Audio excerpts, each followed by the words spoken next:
Bienvenue dans Histoire d'hier, le podcast qui vous transporte à travers les récits légendaires du passé. Je suis Aïda Cissé et aujourd'hui laissez-moi vous conter l'histoire intemporelle et tragique de Tristan et Isolde, deux amants maudits dont l'amour défie les lois des hommes et des royaumes. Préparez-vous à plonger dans un monde d'honneur, de magie et de passion. La rencontre de Tristan et Isolde. Tout commence en Cornouailles, où Tristan, un chevalier noble et courageux, est envoyé chercher Isolde, la fille du roi d'Irlande. Elle est promise à son oncle, le roi Marc, dans le cadre d'une alliance politique. Sur le chemin du retour, un événement change leur destin à jamais. Tristan et Isolde boivent par mégarde un filtre d'amour destiné au roi Marc et à sa future épouse.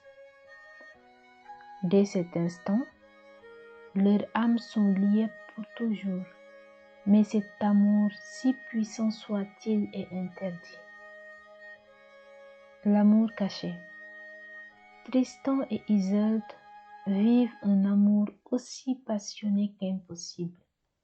Ils se cachent dans des forêts denses, loin des regards et des jugements. Mais le roi Marc, bien qu'aimant et respectant Tristan, commence à soupçonner leur relation. Un jour, alors qu'il les observe, il remarque une étrange scène. Tristan et Isolde dorment côte à côte, séparés par une épée, une preuve de leur chasteté ou une ruse pour déjouer les soupçons. Le roi est déchiré entre la trahison et le pardon. La tragédie.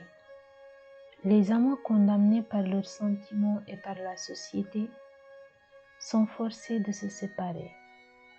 Tristan, blessé lors d'une bataille et envoyé loin du royaume, il trouve refuge dans un autre château et épouse contre son gré une autre femme nommée Isolde aux blanches mains. Mais son cœur reste attaché à son premier amour.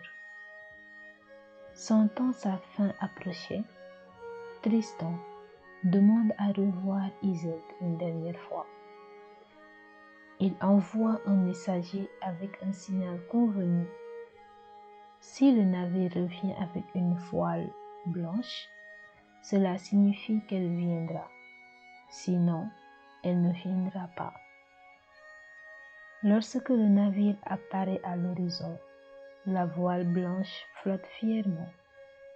Mais Isolde aux blanches mains, rongée par la jalousie, ment à Tristan.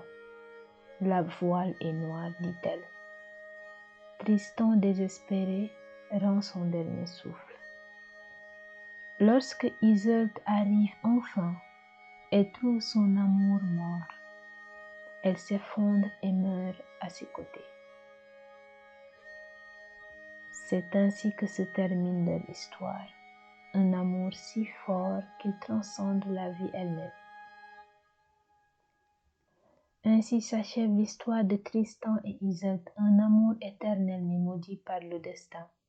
Leur légende continue de nous inspirer, nous rappelant que les plus belles histoires d'amour sont souvent les plus tragiques. Merci de nous avoir écoutés dans Histoire d'hier. À bientôt pour un autre voyage dans le passé.